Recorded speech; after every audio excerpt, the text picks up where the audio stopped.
ગોપી બરાબર સૂઈ ગઈ, જાગી નહીં. જ્યારે ઉઠી અને આમ ઉપર જોયું તો ખાલી શીકવું હતું.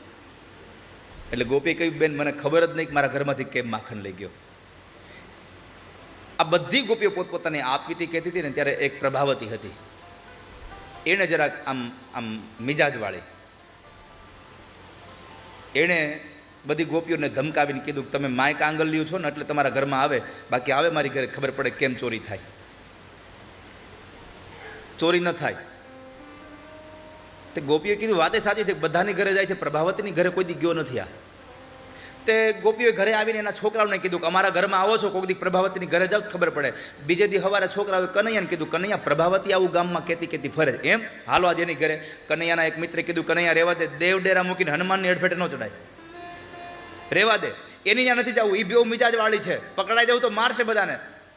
ભગવાને કીધું કે માખણ ખાવું છે, હા તો પ્રભાવતીના ઘરનું નકર માખણ જ ખાવાનું હોય. બે છોકરાને મોકલા, જોઈ આવજાવ પ્રભાવતી ઘરમાં છે.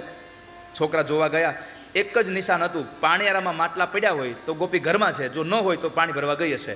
એટલે કનૈયાના મિત્રોએ કીધું કે ગોપી ગઈ છે પાણી ભરવા, હાલો.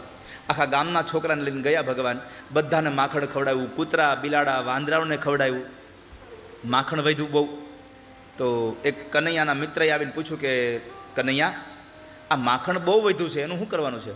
ભગવાને કીધું એક કામ કરો, પ્રભાવતી કામમાંથી નવરી થતી નથી, એના ઘરની ગાર ઉખડી ગઈ છે, લીપણ કરી દો. તે છોકરાઓને ઘરમાં લીપણ કરવાનું કીધું ભગવાને, તે આણે ઉમરામાં કર્યું. દરવાજાની પાછળ બરાબર આમ આમ લીપણ કરી અને માટલી ફોડી અને સાંકળ દઈને વયા ગયા. પ્રભાવતી આવી, દૂર સુધી પાણી ભરવા જવાનું હતું, એટલે તમે સમજી શકો છો પાણીની વ્યવસ્થા માટે એ 2-4 બેડા વધારે લઈને ગયેલી. તે માથા ઉપર ને પોતાના કાંખમાં બધી લઈને આવી. તમે રોજ જે જગ્યાએ ચાલતા હોય ને તમારે બહુ નીચું ન જવું પડે, એટલે એણે નીચે ન જોયું, ખાલી આમ સાંકળ ઉતારી દરવાજાને ધક્કો માર્યો અને સીધો પગ મૂક્યો. માખણમાં પગ મૂકે પછી શું થાય એનું વર્ણન ન હોય, એની અનુભૂતિ હોય ખાલી. ગોપી ગઈ સીધી ઘરમાં પડી, પણ એ ગોપી કાંઈ આવી રીતની કાંઈ હારી જાય એવી હતી નહીં. એણે યુક્તિ કરી, બીજા દિવસે સરસ મજાનું માખણ ઉતાર્યું અને ઘરમાં ઉપર શીકામાં લટકાયું અને પોતે ઘરમાં સંતાઈ ગઈ. એટલે કનૈયાના મિત્રો કનૈયા સાથે આવે છે, કારણ કે પ્રભાવતીના દેરે કીધું કે મારા ભાભીએ આજે માખણ ઉતાર્યું છે. તો ભગવાન બધાને લઈને આવ્યા, આખું ઘર ભરાઈ ગયું, પણ માખણ ઉતરે એમ નહોતું, એટલે બધાના એકબીજાના ખંભે ચડી ગયા. સૌથી ઉપર ભગવાન ચડ્યા. એમાં ભગવાને આમ ડાબા હાથે શીકું પકડ્યું, જમણા હાથથી આમ મટુકી ઉતારે.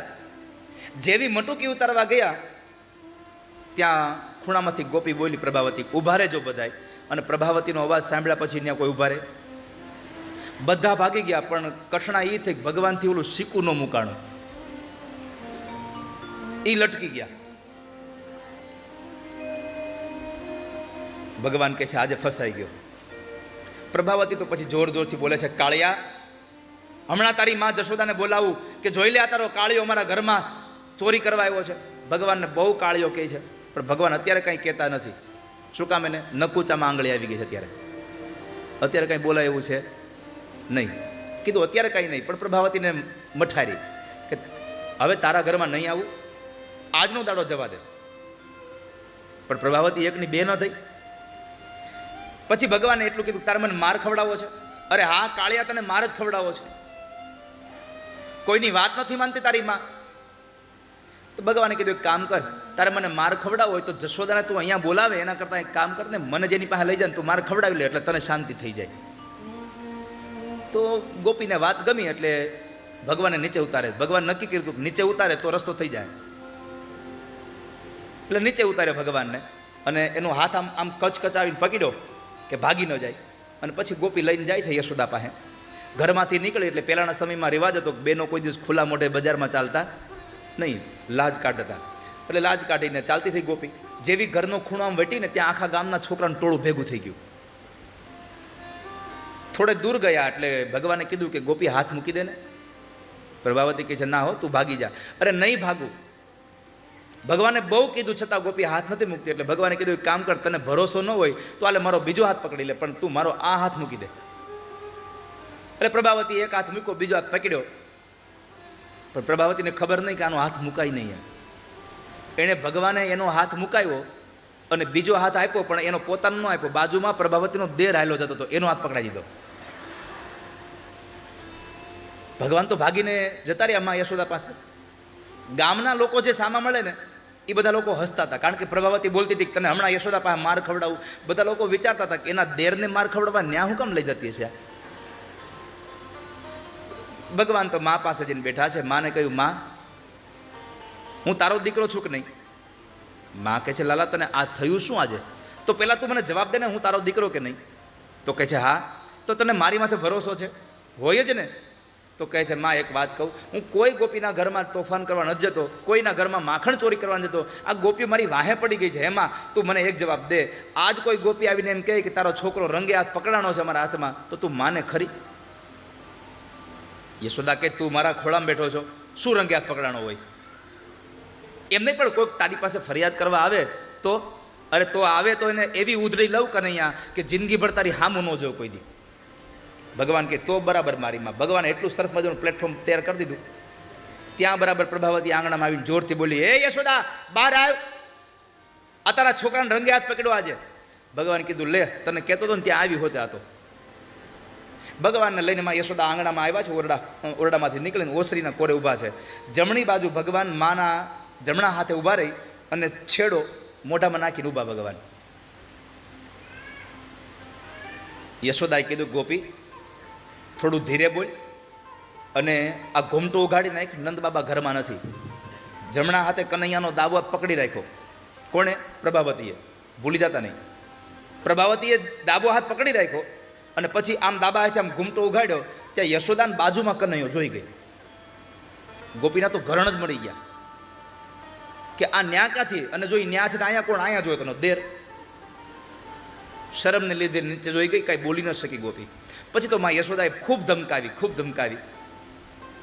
ગોપી જતા આમ આમ ઘરે જવા માટે નીકળી, પણ એના દેરના કાનમાં કહેતી ગઈ, તું ઘેરે આવ્યા, બધા ધંધા તારા જ છે. ગોપી ગઈ, ગોવાળિયાઓ ગયા. પછી યશોદાને ભગવાને કીધું કે માં હું રમવા જાઉં. ભગવાનને કીધું કે તોફાન ન કરતો કનૈયાઓ, ભલે માં. ભગવાન ગયા, પણ ગોપી હજી ચોકમાં પહોંચી ત્યાં ભગવાન બીજી શેરીમાંથી ચોકમાં સામે આવીને અંગૂઠો બતાવ્યો, લે માર ખવડાવી લીધો. ક્યારની કહેતી હતી માર ખવડાવું. તો ગોપી કહે છે કે કાળિયા તું આજ છટકી ગયો છો, પણ જો કાળિયા તને માર ન ખવડાવું ને તો મારું નામ એ પ્રભાવતી નહીં. ભગવાનને વળી પાછો કાળિયો કીધો. ભગવાનનો મિજાજ ગયો. ભગવાન કહે છે, એ પબલી. પ્રભાવતીને પબલી કહીને બોલાવી. એ પબલી, આજ મારો હાથ પકડવાના તે હિંમત કરી, હવે આવું કોઈ દી સાહસ ન કરતી હો. તો પ્રભાવતી કહે છે કે તારો હાથ પકડ્યો, સાહસ કરી, તું કરી હું લે? તો કહે છે કે આજ તારા દેરનો હાથ પકડાયો ને, આજ મારો હાથ પકડ્યો તો મારો હાથ મુકાવીને મેં તારા દેરનો હાથ પકડાયો. હવે જો મારો હાથ પકડાઈશ તો તારા દેરનો હાથ નહીં પકડાવું, તો તારા ધણીનો હાથ પકડાઈ દે. હવે તમે ખાલી વિચારો બંધ આંખ કરીને કે એ પ્રભાવતી એના ઘરવાળાને ઢવડીને લઈ જતી હોય, કાલ તને જશોદા પાસે માર ખવડાવું, ઓલો મૂછુંવાળો પગ પછાડતો હોય, હવે નોય તોફાન કરવું, કેવું લાગે?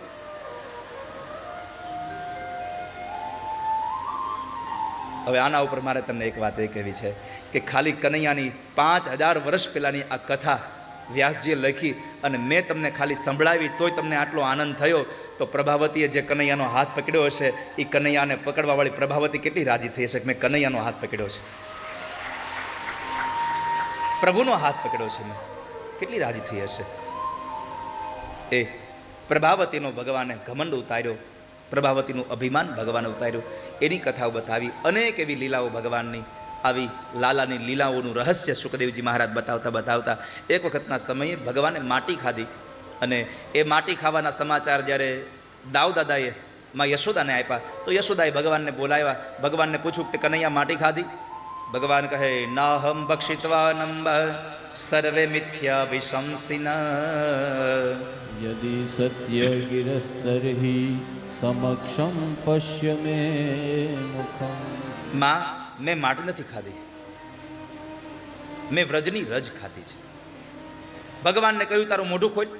પરમાત્માએ મોઢું ખોલ્યું, માને 14 બ્રહ્માંડના દર્શન કરાવ્યા. માં મોહ પામી ગયા અને એ મોહને લઈ અને ભગવાન કૃષ્ણને પોતાનો દીકરો જે માનતા હતા એના બદલે ભગવાન માનવા માંડ્યા.